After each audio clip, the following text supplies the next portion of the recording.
Hello there. Fancy meeting you here. Hi, How are you doing there, we're in Ritchie? black and white. We are I'm in all black right. and white. We are totally in black and white because we're not really here yet. No. Okay. Um, well, what do you think of all these awesome images? I must admit I have seen them a couple of times, but now really having the time to focus on them and look at them, I think, it always fills me with so much happiness to see how many people upload images and all the images that they create. It's really nice. Yeah, it's amazing what people are doing with not only their cameras, but with film simulation recipes and what they did with Kodak Gold. It's really amazing. Beautiful pictures. I love seeing everybody's pictures. So I hope that those watching saw a picture they submitted in that slideshow, and we'll play it again at the end of the broadcast, I believe, right? Yes, exactly. We will do so, and then the video will also be available as a standalone upload. Yes. So yeah, because we can't Yeah. celebrate what everyone's been submitting enough, I think. Yeah, exactly. This show is about not about us, but about those in the audience, Yes. those who are watching and participating and submitting. And so, um, yeah, I think it's wonderful to be able to showcase those pictures. And I'm personally very appreciative of everybody who has submitted something. You know, it takes a step to, like, a leap of faith almost, to submit a picture. So it's really glad. I'm really glad that everybody was able to have the opportunity to do that. Yes, exactly. And we have someone watching. Koala Fudge is here. Good evening. Hello. Thank you so much for joining us. This was a bit of a last minute move or change that we had to make because we were actually planning on being on the same link that we are in the main show a little bit earlier. But as this is alive, and yeah, there's always a surprise waiting for us, Richie, isn't there? So, Surprise! so we've scheduled a separate event for this. Going forward, this will be handled differently, I'm sure, but as a first, with the new season, we are testing out new things and checking us out in black and white. And Yep. whoever is watching can, say hello and let us know if you're here. If you have a question, throw it at us. We've got a little bit more time than, maybe during the Yeah. show. And that was kind of the idea, isn't it? Yeah. So let us know if you're watching. I know there's a few of you out there. There'll probably be more that find it as the time goes on, as we get closer Yes. to the actual show.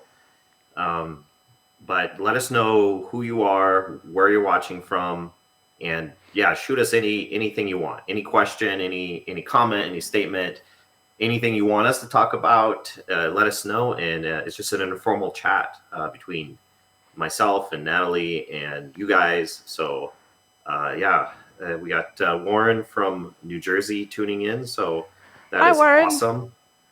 Hello. And just give us a comment of what you want us to talk about.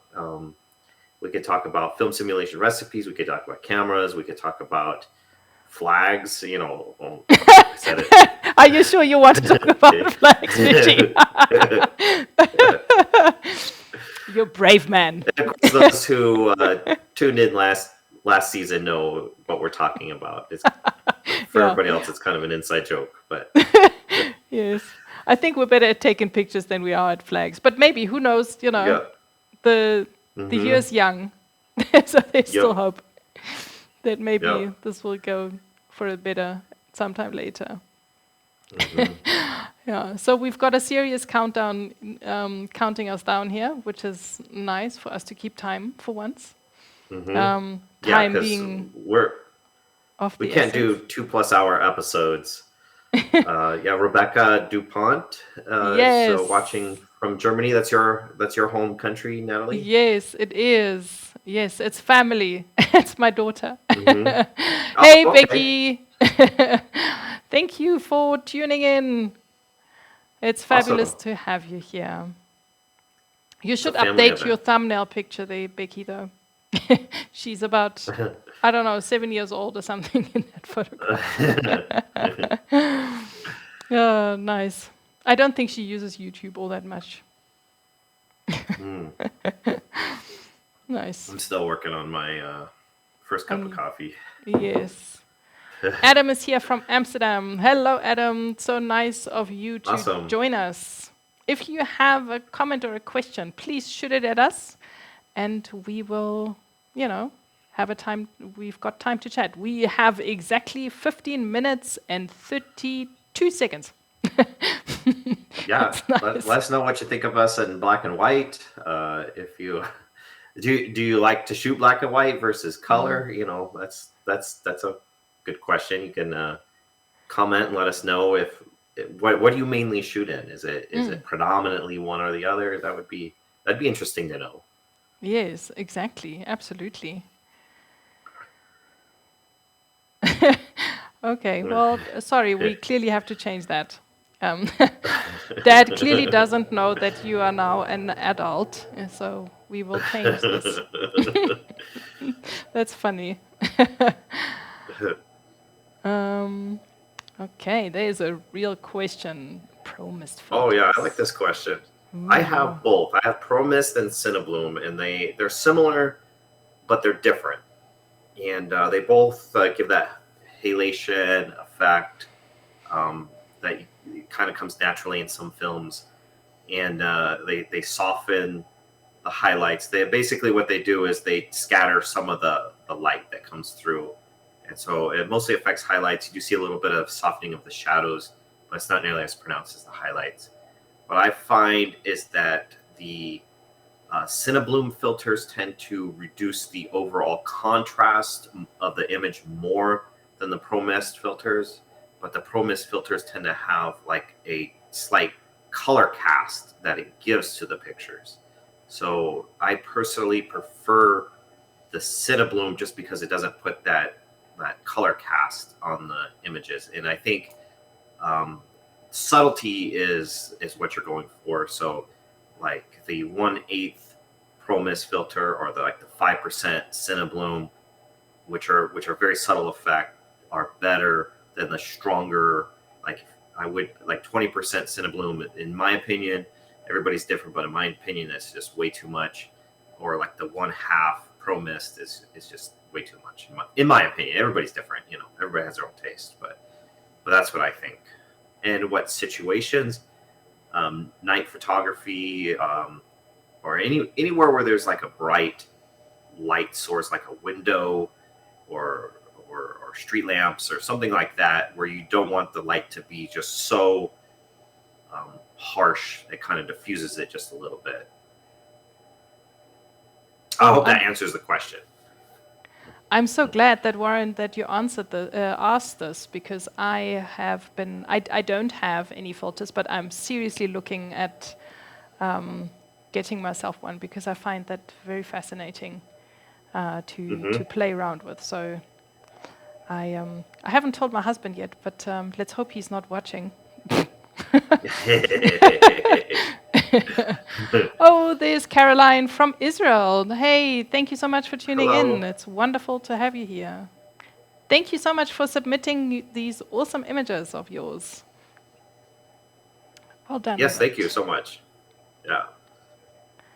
That's I brilliant. hope you got to see them. I hope you were tuning in when that slideshow played and you got to see them. But if not, we're going to play it again at the end of the show, and it'll be a standalone video shortly thereafter the show. It's going to be a lot quicker to get that video out than before last season, where Yes. it may have been weeks or even months later before it actually Yes. was published. So it'll be a lot quicker. It will be a lot quicker, definitely. Mm-hmm. We have turned a lot of things upside down and trying to streamline stuff. So that'll be good. And there's Adam. He got an XE1. Yeah. Oh, nice. Yeah, so XE1, that's the camera that I got into Fujifilm on. That was my first Fujifilm camera. And I've actually had two of them in the past. Unfortunately, I hadn't figured out when I had the first one. I didn't know film simulation recipes. I hadn't created any. I was still shooting raw. I have some pictures on the wall, on my bedroom wall, of the Grand Tetons. In fact, if you look in the upper right corner of the screen where you see the Fuji X Weekly, you see the big X, and then inside of that X is the Grand Tetons. That picture was captured on a Fujifilm XE1. That's the famous Ansel Adams overlook. There. Anyway, I have an X Pro 1. All this to say, I have an X Pro 1. And I haven't used it a whole lot because Fujifilm sent me for a few weeks at the beginning of this year a X Pro 3 to try out. And so I only had it for a short time, but I tried to use it as much as I could during that time. And then I had to send it back. But in that case behind me, you see behind me there in that case, in there is an X Pro 1, and I do plan to make more X-Trans 1 film simulation recipes using that camera. So I went all the way around. I circled around a couple times, and then I answered the question. That's nice. That's what the pre-show is here all about. It's for us to go around in circles as much as we want to. Because we're in black and white and informal. Oh, hello, Paul. Oh, you're teasing us now. yeah, exactly. But it's because I said it. It's because I said the flags. Yeah. I'm gonna ask the guys to switch off your sound if you carry on like this.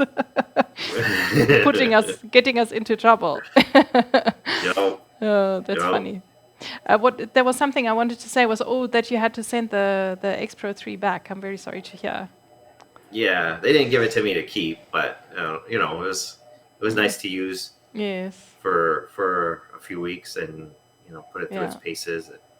It's definitely a fun camera, and I enjoy using it. It's very neat. I saw something really interesting on Fuji Rumors, where they posted something from photons to photons. I don't know if you saw this at all or not. No, not yet. No. They did photons to photons did a I guess they test the sensors. They get all into like the really technical kind of stuff, but the stuff that I don't really necessarily care for because I'm more into the practical use of things, right? Like what does it mean for me in my everyday photography or everyday life or whatever, not what does it mean on a piece of paper, kind of thing. But in their testing, they determined that the X Pro 3 has more dynamic range than the XT4. Okay. Which I don't know if there's other cameras that also, if it's just the X Pro 3, or if it's, but it's really weird to me because it's the same sensor and the same processor. And it has the same aesthetic, so why would it have extra dynamic range? But apparently it does, and I didn't notice it in my pictures at all. Like I didn't look at my pictures and go like, "Wow, this has got so much more dynamic range." After I read it, I was going back through the pictures and looking at some of mine and be like, "Is there any? Is it trying to see?" But I didn't see any. Yeah, but it's sometimes but it's kind of interesting. It's nice to have these numbers as a comparison on a piece of paper, but in practical terms. And I don't shoot on an XT4, so I don't know.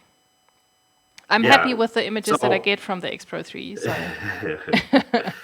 now I can. So if any of you have an X Pro 3 and an XT4, which seems like strange that somebody would have both, but maybe somebody does. Does it actually have more, dynamic range? And I would be interesting to know. But anyways. It's Paul. Hello, Paul. Yep. How are you doing? I think he's tuning in from Switzerland. I know that he is actually in Mauritius, and he's teasing us about the flags because he's the one who's been teasing us every episode after the episode. But I think he was traveling to Switzerland. I'm not sure if he's tuning in from Switzerland. If so, I'm very honored to see that you make time to join us here as well, and that your trip's going well. And if you're back home, then I hope the trip was successful. Yep. Whatever you were doing. He's always doing something. He's always traveling somewhere. He's living the life, I tell you. Okay. Nice. Wow. Yeah. Yeah. Oh.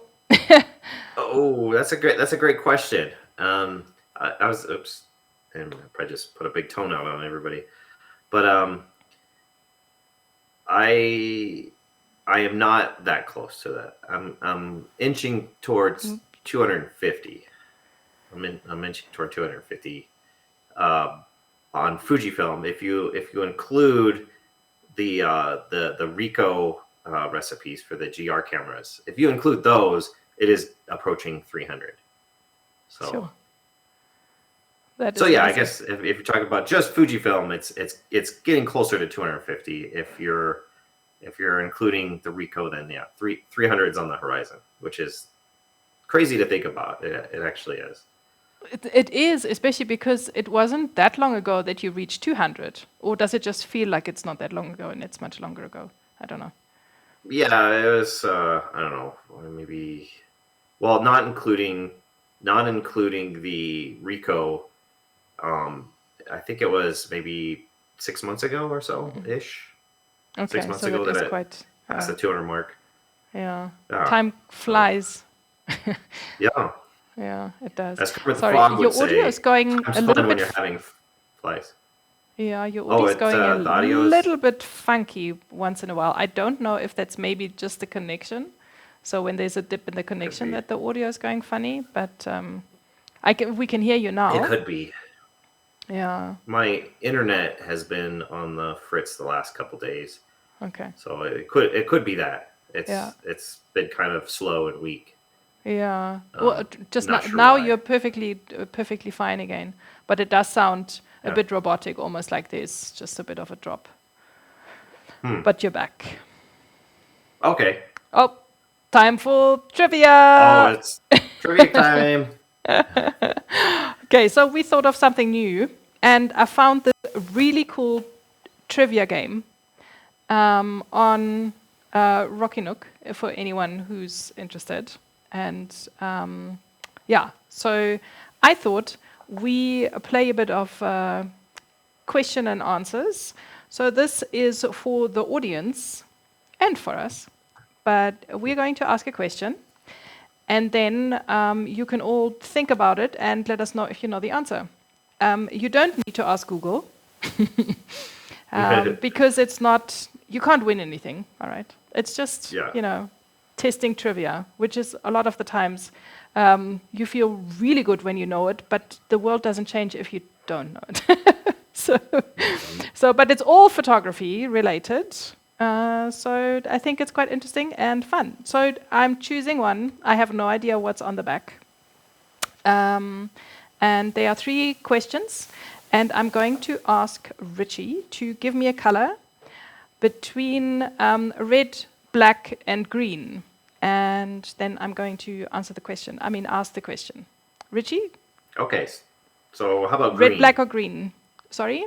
Green. Let's go. Green. Let's go green, and let's be quick. We have not a lot of time. According to IBIS World, what was the size of the US photography market in 2020? Ooh. That's a tough question. I bet somebody out there knows the answer to this. Okay, if you know the answer to the question, then shoot it in the comments.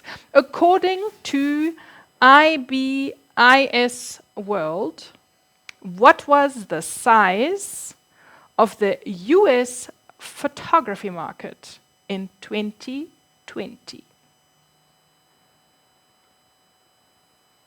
Is it in dollars, or is it in? Do you see the answer, or? I need to. I have no idea what the answer is. I will not be able to find out. And since we don't have a lot of time, I'm going to have a look and see. It is in dollars. Dollars. Okay. In dollars. I'm gonna say.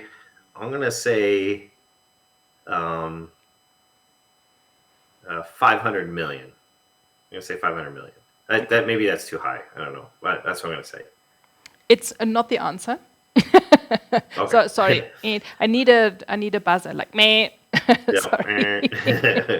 If anybody else out there wants to have a guess, please shoot it in the comments. We are looking for the answer of the question that is, according to IBIS World, what was the size of the US photography market in 2020? And the answer must be a sum in US dollars. If you have no idea, just chuck a number at us. Throw something out and there. We will see. Don't choose a 500 million, because that is what Ritchie chose. And it is was wrong. Not the right answer. You have a gazillion different numbers available to you to guess. And you have about 30 seconds to do so. So maybe we will not find the answer to this question in the audience today. But it is a good dry run. Thank you for having lots of fun with us. We are going to have to say goodbye just now, because we will see you on the other side in the show, in the proper live stream. And I assume, since this counter is counting us down to 10, I think I will quickly give you the answer. The answer is 9.8 billion. And with that, I was way off. we are out. We'll see. Bye. Check you just now, Ritchie. Thanks to everyone for watching, and see you on the flip side. Bye. Bye now.